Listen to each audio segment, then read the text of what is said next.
dari Esos FM yang kami hormati.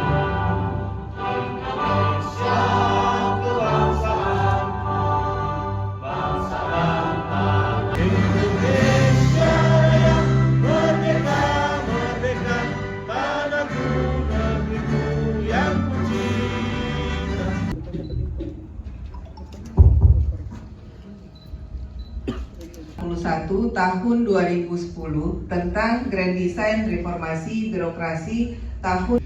Yang kedua, memberikan saran perbaikan berkelanjutan terhadap efektivitas rencana aksi dan implementasi reformasi birokrasi agar didesain secara lebih tepat serta berdampak positif pada hasil pembangunan yang dapat dirasakan manfaatnya. Saya akhiri dengan billahi taufik wal hidayah. Wassalamualaikum warahmatullahi wabarakatuh.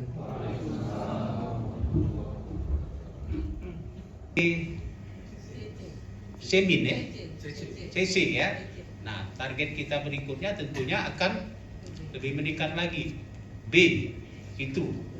Jadi hasil daripada kegiatan kita hari ini minimal apa yang kita targetkan ke depan ini dapat tercapai. Ya.